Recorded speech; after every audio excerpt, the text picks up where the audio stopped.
করবেন না, সে করবে। তার কাছে 2 টাকা 3 টাকা ম্যাটার করে। এক, 2 নাম্বার, তার স্বাস্থ্য ঝুঁকিটা কমবে, যেখান থেকে যেটার কারণে তার সাধারণত একদম আরো কত দরিদ্র হয়ে যেতে পারত, সেটা থেকে আমরা প্রোটেক্ট করছি। সো বেসিক্যালি আমরা তাদের উপকার করছি। মনে হতে পারে যে দাম দিয়ে বেশি কিনে, কনসেপ্টটা এরকম, সে যদি একই খায়, একই পরিমাণ খায়, তাহলে হয়তো তার খরচ বেশি হবে। ব্যাপারটা এটা না। আমার নিজেরও স্টাডি আছে, আমি একটা ভালো জায়গায় পাবলিশও করেছি। দরিদ্র মানুষের প্রাইসের ব্যাপারে সেনসিটিভ, ধনী মানুষ না, এটা একটা দিক। আর দ্বিতীয় একটা ইম্পর্টেন্ট এখানে ইস্যু হলো, বাংলাদেশের যে তামাকের টোটাল যে মার্কেট শেয়ার, তার 90% হলো নিম্ন মধ্যস্তর। তো আপনি যদি পাবলিক হেলথ বেনিফিট চান, এই জায়গায় আপনাকে হাত দিতে হবে। থার্ড, আপনি যে প্রাইসের গ্যাপ যত বেশি রাখবেন, তাহলে মানুষের সুইচিং টেন্ডেন্সি থাকবে। আমাদের লং টার্ম প্রস্তাবনা হলো এই সুইচিং যাতে না করার সুযোগ কম থাকে, সেই জন্য এটাগুলো মার্চ করতে হবে, কমায় একটা টিয়ারে নিয়ে আসতে হবে লং টার্মে, এবং স্পেসিফিক ট্যাক্স দিতে হবে। সেই আলোচনা আমরা এত ডিটেলসে গেলাম না, সেই কারণে আমরা এই নিম্ন স্তর থেকে শুরু করতে চাচ্ছি। এবং চতুর্থত, আমি স্লাইডে দেখেছি, সে অলরেডি 7 টাকা 8 টাকা ব্যয় করছে, তাহলে সে আরেক টাকা 2 টাকা বেশি ব্যয় করবে, সেটা সরকারের কোষাগারে যাবে, সে কনজাম্পশন কমাবে, তার নিজেরও স্বাস্থ্যের উপকার হবে। এবার আপনার যে একটা বড় খুব সিগনিফিকেন্ট কোশ্চেন ছিল, 50,000 কোটি দিয়ে সরকারকে আমরা প্রলুব্ধ করছি কিনা এই সেক্টরকে টিকিয়ে রাখো। আমাদের প্রস্তাবে এই জন্য স্পেসিফিক ট্যাগ করা হয়েছে, ওই 4 টাকা সরকার পুরো নিয়ে যাবে। আপনি যদি অ্যাড ভ্যালুরাম দেন না, পার্সেন্টেজে দেন, তাহলে দাম বাড়ালে তো তামাক কোম্পানিরও লাভ হয়, তাহলে সরকার এটা পায় না। আমরা কিন্তু এখানে স্পেসিফিক অ্যাড করেছি।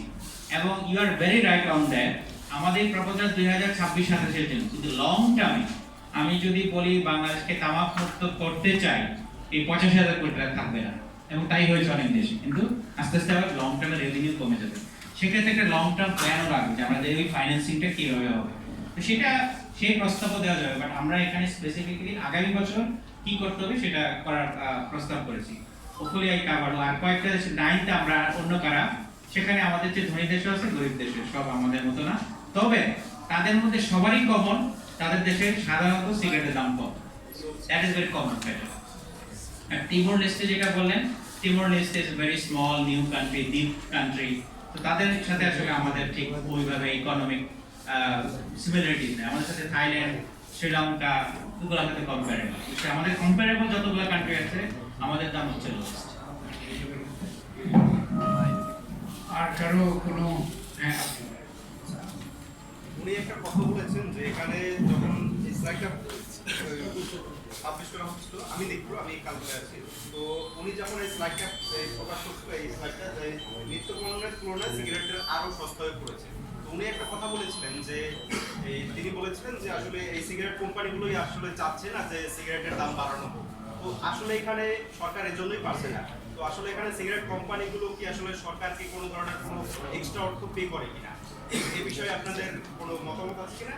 আর একটা বিষয় হচ্ছে যে আসলে সিগারেটের দাম বাড়ালে কি আসলে মানুষ সিগারেট খাওয়া ছেড়ে দেবে কিনা, এক্ষেত্রে আসলে আপনারা কিংবা সরকার এই মানুষকে মানে অনুৎসাহী করার জন্য কোনো ধরনের কোনো পদক্ষেপ নিতে আপনারা নেবেন কিনা, কিংবা সরকার পক্ষ থেকে কোনো পদক্ষেপ নিতে পারে কিনা?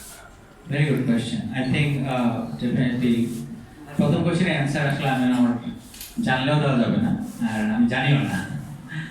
সেটা তো আসলে গভর্নমেন্টের ইনসেন্টিভটা কি, গভর্নমেন্টের শুধু ফাইন্যান্সিয়াল কারণে না, অনেক প্রেশার থাকে।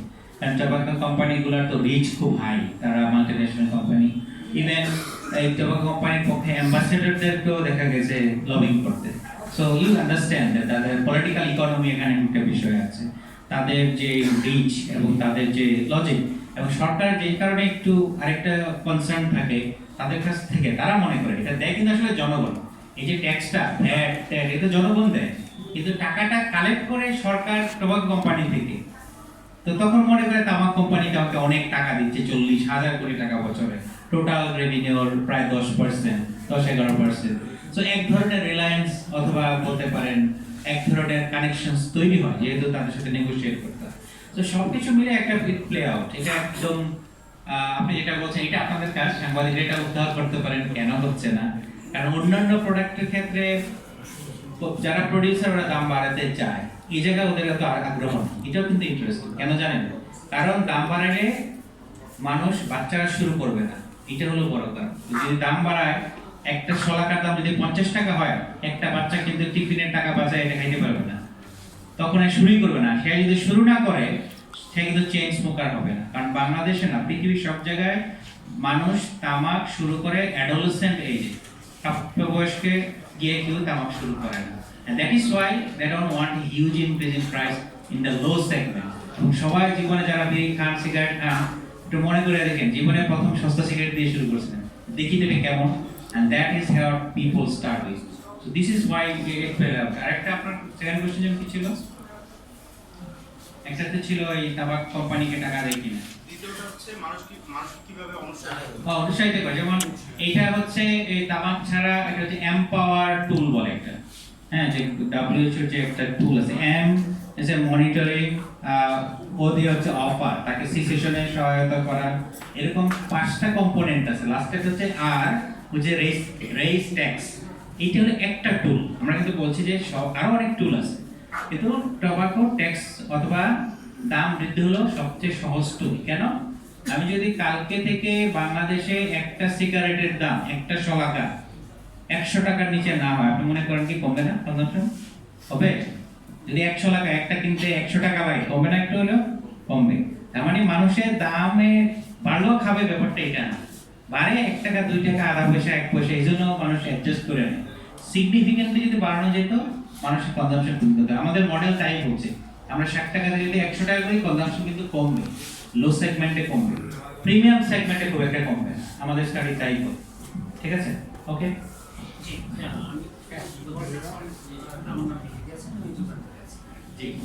তো আপনি উত্তরের মাঝে বলে গেছেন যে তামাক ব্যবহার করলে ক্যান্সারের ঝুঁকি রয়েছে, এবং মাঝখানে বলে গেছেন যে সরকার যদি আমাদের সাথে থাকতো, কথা শুনতো, বড় অঙ্কের টাকা অর্থ আদায়, এবং বড় অঙ্কের আদায় দিত, এবং তামাক ব্যবহার করলে ক্যান্সারের ঝুঁকি রয়েছে। আবার বলেছেন যে সেই অর্থ দিয়ে ক্যান্সারের রোগের চিকিৎসা, বিষয়টি তামাক রোগী বানাচ্ছে এবং তামাকের টাকা দিয়ে চিকিৎসা হচ্ছে, এই বিষয়টা আমাকে বললে আমি বুঝতে পেরেছি আপনার কোশ্চেনের লেজিটিমেসি আছে। আমরা হচ্ছে তামাক যারা খায় তাদেরকেই চিকিৎসা দেবে বলবে না। ক্যান্সার তো 70% তামাক যারা খায় না তাদেরও হচ্ছে, যদি আমি বলি। হ্যাঁ, তো ওরাও তো সার্ভিসটা বলছি এক্সাম্পল হিসেবে, যে আমরা লোকজনকে হেলথ সার্ভিসটা দিতে পারবো, ক্যান্সার সহ অন্য ফেসিলিটি দিতে পারবো অতিরিক্ত টাকাটা দিয়ে। এবং আপনার কোশ্চেনটার একটা ইন্টারেস্টিং ইনসাইট আছে, আর thank you for this question. কানাডাতে একটা বিল পাস হয়েছে রিসেন্টলি, গত বছর একটা কানাডাতে বিল পাস হয়েছে যে এই যে তামাক ছাড়ার জন্য প্রতিটা দেশে কিছু প্রোগ্রাম থাকে, টোবাকো সিসেশন প্রোগ্রাম বলে, সরকারের অনেক টাকা খরচ হয়। ওরা বিল পাস করেছে এই টাকা তামাক কোম্পানিকে দিতে হবে, কারণ যদি তামাক না খাইতো তাহলে তো ওদেরকে বন্ধ করানোর জন্য সরকারের খরচ হতো না। They already pass this law in Canada. So ওই ধরনের আপনি যদি বলেন যে এই করটা দিয়ে অ্যাট লিস্ট আমাদের স্বাস্থ্য খাতে যে বড় বার্ডেন যাতে না পড়ে, আমরা কিছুটা মিনিমাইজ করতে পারবো, এই যে ইচ্ছে করা। ইট ডাজ নট মিন যে উৎসাহিত করার বিষয় না, ডেফিনেটলি না। বাট আপনার কোশ্চেন ভেরি লেজিটিমেট। বলেন। তামাক কোম্পানিগুলো তো ভালোই আয় করে, তারা বাংলাদেশে তামাক জনিত যে সমস্ত রোগ, এগুলো কি তারা কোনো বিশেষ